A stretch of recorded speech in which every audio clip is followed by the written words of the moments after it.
सुप्रीयो चौधरी को दोनों ही प्रमुख पार्टियों ने अपने अपने उम्मीदवार मैदान में उतारे हैं। नामांकन प्रक्रिया पूरी हो चुकी है। अभी प्रत्याशी अपना जोर तोड़ करके मतदाताओं को आकर्षित करने में अपना पूरा दमखम लगा रहे हैं। इसी बीच में एक नई चीज निकल के आई है। पूर्व मंत्री शिवसेना के नेता हैं जो राजेंद्र सिंह हुड्डा, जिन्होंने एक अपनी सोशल मीडिया अकाउंट से ये पोस्ट की है कि नरेंद्र मोदी तेरे से कोई बैर नहीं और सुप्रीयो चौधरी तेरी खैर नहीं। इस तरह के तमाम यह राजनीतिक माहौल चर्चा का विषय बना हुआ है। आज भाजपा के हमारे साथ में है किसान नेता धनाराम जी सैनी। किसान नेता जी, हमारे स्टूडियो में आपका स्वागत है। आपके चैनल के माध्यम से मैं आपको भी शुभकामनाएं देता हूं और बहुत बहुत आपको बधाई हो। किसान नेताजी, हम आपसे जानना चाहते हैं, लोकसभा चुनाव को लेकर भाजपा किस तरह से यहाँ पे अपना दमखम दिखा रही है, किस तरह से जीत के अपने दावे जो हैं वो बाजार में या मतदाताओं को बता रहे हैं? हमारी भाजपा भारतीय जनता पार्टी पिछली बार 3 लाख कुछ वोटों से जीती थी, 3 लाख कुछ से। अब की बार 400 का नारा दिया हमारे देश के प्रधानमंत्री नरेंद्र जी मोदी जी ने कि अब की बार 400 पार, फिर से मोदी सरकार। तो हमारी झुंझुनू जिले में हम हमारे प्रत्याशी है जो भारतीय जनता पार्टी के सुप्रीयो चौधरी जी को 4 लाख वोटों से जिताएंगे। आप कह रहे हो 4 लाख वोटों से जिताएंगे, और शिवसेना और भाजपा का महाराष्ट्र में गठबंधन है और राजस्थान में शिवसेना के जो कोऑर्डिनेटर हैं राजेंद्र सिंह हुड्डा और उदयपुर के पूर्व विधायक भी हैं, मंत्री भी रहे हैं कांग्रेस की सरकार में, वो कह रहे हैं मोदी तुम्हारे से बैर नहीं है, सुप्रीयो तुम्हारी खैर नहीं है। क्या मामला है ये? राजेंद्र सिंह हुड्डा का समय बीत चुका है।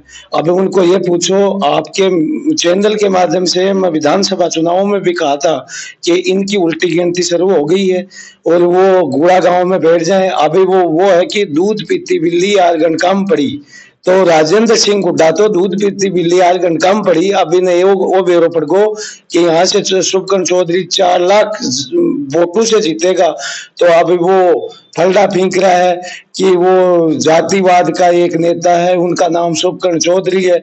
उनको ये पूछिए, सुप्रीयो चौधरी जी नंबर 1 विकास पुरुष है, जो हमारे उदयपुर वाटी से 2013 से वो विधायक रहे। तो उदयपुर वाटी में आज अब से ले पहले जो भी विधायक बने उसको पता नहीं था कि विकास कैसे करें, काम कैसे करें। चौधरी साहब एक विकास पुरुष व्यक्ति है और भेदभाव कभी समाज को वो कभी भी टारगेट नहीं किया।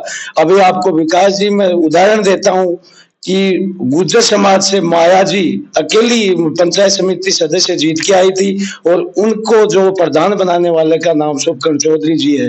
और उसी के जो समाज में आता है राजपूत समाज में, राजपूत समाज का मैं स्वागत करता हूं क्योंकि वो क्षत्रिय हैं। व्यक्तिगत राजेंद्र सिंह हुड्डा बोलते हैं तो उनके विरुद्ध में मैं मेरा जो विचार रख रहा हूं, उनको ये पूछिए कि आपकी जाति का को वो उप प्रधान कहता है कि वो है। अभी मैं आपको पत्रकार जी ऐसा लगेगा कि ये भी सैनी समाज पे आता है, तो मैं सैनी समाज के मेरे बंधुओं को, मेरे माता और बुजुर्गों को समझाना चाहता हूं कि वो कल हुड्डा का एक बयान सुना था, हुड्डा साहब का मैंने, कि चौधरी जीतेगा तो हमारे बीच में बांधा बन के खड़ा होगा। तो उनको ये पूछो, जब हमारे समाज की एक आपको मैं बात बता दूं, मेरे समाज के लिए बोल रहा हूँ, अकेला समाज के लिए, विजेंद्र सिंह ओला वो सैनी समाज के एकदम बीच में आए हैं, उनके पिता भी और विजेंद्र सिंह जी ओला भी। क्योंकि जब जब राजस्थान का सीएम अशोक गहलोत का नाम आया तो वो आडी टांग अड़ाया। आज हमारे सैनी समाज को समझना चाहिए कि ये मानेसर जाने वाले को वोट देंगे या विकास पुरुष को वोट देंगे। जो मानेसर गए थे हमारे, मैं पहले कांग्रेस का था, फिर बीजेपी में आया हूं। मैं पहले गहलोत जी को भगवान मानता था और वो हमारे समाज का वरिष्ठ और बुजुर्ग है। आज भी मैं उसको ये मान सम्मान करता हूं। अगर गहलोत जी को चाहने वाला सैनी समाज है वो विजेंद्र ओला जी को वोट देंगे क्या? वो तो मानेसर में जाने वाले थे और उसमें गुड्डा लिपट गए। अभी ये दोनों का षड्यंत्र है। वो विजेंद्र ओला जी उसको समझा के भेज दिया, उसको नहीं तो शिवसेना है, नहीं बसपा है, नहीं कोई जात समाज है।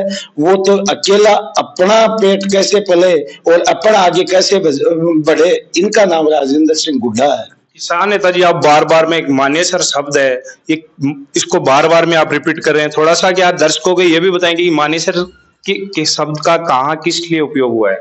मानने से शब्द शब्द का इसलिए उपयोग हुआ है कि राजेंद्र सिंह हुड्डा ने कहा था कि शुभकर्ण चौधरी जीतेगा तो वो बीच में बांधा बन के खड़ा होगा। अगर विजेंद्र ओला सांसद बनता है तो गहलोत जी बुजुर्ग हो गए हैं, उनके पुत्र है वैभव जी, उनके बीच में बांधा आएगी। समझ जाए सैनी समाज, वो उनसे सबक लो कि विजेंद्र ओला साहब, श्रीशाम जी ओला साहब क्या करते थे, उनके पुत्र हैं हमारे, वैसे तो वो बुजुर्ग है, आदरणीय है विजेंद्र सिंह जी ओला साहब, परंतु राजनीति में जो बातें होती है, हमारे गुलाब चंद जी कटारिया साहब आज वो असम के राज्यपाल है, वो ये बोलते थे कि सच्चाई कहीं से भी मिलो उठा लेनी चाहिए। तो ये सच्चाई है, सैनी समाज समझे कि विजेंद्र ओला को वोट देंगे तो वो समाज के सदा बांधा बन के खड़ा होगा। उनका नाम विजेंद्र ओला है। आप बाधा बोल रहे हैं कि समाज के लोग जो विजेंद्र जी ओला को वोट देंगे तो वो बाधा बनेगा, किस तरह से बाधा बनेगा, थोड़ा सा इसके बारे में आप विस्तार से बताइए। मैं विस्तार से बता रहा हूँ। जब अशोक गहलोत की सरकार संकट में थी, उस टाइम में गुरुग्राम मानेसर में थे विजेंद्र ओला विधायकों के साथ में, तो सैनी समाज को संज्ञान लेना चाहिए कि ये गहलोत जी को चाहने वाला कब है। कांग्रेस का लीडरशिप होने के कारण क्या पता गहलोत साहब आ भी सकते हैं। वो जैसे राजेंद्र सिंह हुड्डा का जो दिमाग पढ़ लिया, वो समाज खुद भी और सर्व समाज को भी ऑटोमेटिकली आगे ले जाएगा। क्योंकि राजेंद्र सिंह हुड्डा से जो समझ लिया, वो क्या बोल रहा है कि नहीं तो शिवसेना मेरे लगती है, नहीं बसपा लगती है, मेरा पेट भरना चाहिए। अभी सैनी समाज को समझने की बातें हैं। अगर विजेंद्र ओला जीते तो गहलोत जी के लिए बाधा बड़ी खड़ी हो जाएगी, ये मैं कहता हूँ। धनाराम जी, राजेंद्र सिंह हुड्डा का नाम बार बार में आ रहा है। राजेंद्र सिंह जी हुड्डा कह रहे हैं कि टोल माफिया, भ्रष्टाचारी और जातिवादी फैलाने वाले नेता को भाजपा ने अपना उम्मीदवार बनाया है, लेकिन राजेंद्र सिंह हुड्डा ने टिकट वितरण के 7-8 दिन बाद में अपने सोशल मीडिया अकाउंट से इस बात को जारी किया है, लिखा है। तो 7-8 दिन तक राजेंद्र सिंह हुड्डा क्या कर रहे थे? 7-8 दिन बाद में इनको अचानक कैसे पता चला कि ये भ्रष्टाचारी हैं, ये टोल माफिया हैं, ये जातिवादी का जहर घोलते हैं? क्या 7-8 दिन तक इन्होंने कोई विरोध नहीं किया? अचानक से ऐसा क्या हुआ? अचानक से उसका पेट भर गया होगा। और उनको ये पूछो, भ्रष्टाचारी आपकी मुंह से बात करता है, उनको पूछो अगर आप राजनीति में नहीं आए थे, आपके घर में दाना खाने के लिए नहीं थे, मेरी सी हालत उसमें थी, आप भ्रष्टाचार नहीं किए तो फॉर्च्यूनर गाड़ी कहाँ से आई, इतनी आपके पास सुरक्षा कैसे आई, पूरे पहाड़ों इलाकों में वो अपना कब्जा कर लिया। तो भ्रष्टाचार का मुर्गा तो वो है असली। चौधरी जी तो किसान का बेटा है, एक तरफ चुनाव है किसान का बेटा का, एक तरफ है सोने की चम्मच लेके जन्मा हुआ व्यक्ति का। मैं कहता हूँ, मैं धनाराम जी आपसे ये पूछना चाह रहा हूँ कि ये 7-8 दिन कहाँ थे जब इनको विरोध, टिकट का प्रत्याशी का विरोध करना था, तो टिकट की घोषणा होने के तुरंत बाद में इनका विरोध जारी होना था। सोशल मीडिया अकाउंट्स पे भी और वैसे सार्वजनिक स्थानों पर भी इन्होंने किसी भी प्रकार का विरोध नहीं किया। अचानक से 7 दिन बाद में ऐसा क्या हुआ जिसके कारण इन्होंने ये अपना रोड मैप बनाया है कि मैं इनके खिलाफ विरोध में रहूंगा और लोगों को कहूंगा कि बीजेपी को वोट नहीं देना है, ये भ्रष्टाचारी है, टोल माफिया है, क्या है इसके बारे में बताइए। खुद नहीं जीत सका और आप बोलते हो कि अचानक से कैसे वो बनाया। उसको हमारे चौधरी साहब की जीत दिख रही है, जीत दिखने के कारण वो बौखला गए हैं। अब वो हो गया पागल, पहले हासे हो गया। अभी चौधरी साहब को इसको पता है कि ये संसद में जाएगा, अपन तो यही गुड़ा गांव में पहाड़ों के अंदर घूमेंगे जंगली बकरा की तरह, तो इसलिए वो बौखला गया। वो जवान दे रहे हैं बार बार। धनाराम जी, जो कांग्रेस के प्रत्याशी हैं ब्रजेंद्र जी ओला, उन्होंने भी कहा था कि मैं टिकट लेने के मूड में नहीं था, मुझे चुनाव लड़ना नहीं था, मैंने मना भी किया था, लेकिन पार्टी ने कहा कि पार्टी इस समय संकट में है, इसलिए मुझे चुनाव लड़ने के लिए पार्टी ने निर्देशित किया। इस बयान को लेकर आप क्या कहेंगे? विजेंद्र जी ओला को बल्ली का बकरा बनाया कांग्रेस ने। अब वो बल्ली का बकरा 4 जून को सामने आ जाएगा आपको। और आपको पता है बल्ली का बकरा कांग्रेस को बनाना होता है तो वो ऐसे व्यक्ति को थोपती है कि ये बल्ली का बकरा बन जाएगा और चुप रहेगा। धनाराम जी, आप भाजपा के किसान नेता हैं और किसानों का भी एक लंबा मुद्दा चला था, भाजपा सरकार थी, लंबे टाइम तक इनका आंदोलन चला था। किस प्रकार से अब किसानों को आप फायदा दिलाएंगे? यदि मोदी जी की सरकार है वो तीसरी बार रिपीट होती है तो? किसानों के हमारे प्रधानमंत्री जी मोदी जी पूरा ख्याल रखेंगे। अब ये चुनाव आएगा, फिर से हमारी सरकार अगर केंद्र में बनेगी तो किसानों की आय भी दुगनी की जाएगी, किसानों के लिए बहुत सी योजनाएं चलाएंगे, वो प्रधानमंत्री मोदी जी के जेन के अंदर है। किस प्रकार से आप अभी माहौल लग रहा आपको चुनाव का कि भाजपा जीतेगी या कांग्रेस जीतेगी, क्या है, किस तरह से लोगों के रुझान है? आप भी बाजार में जाते हैं।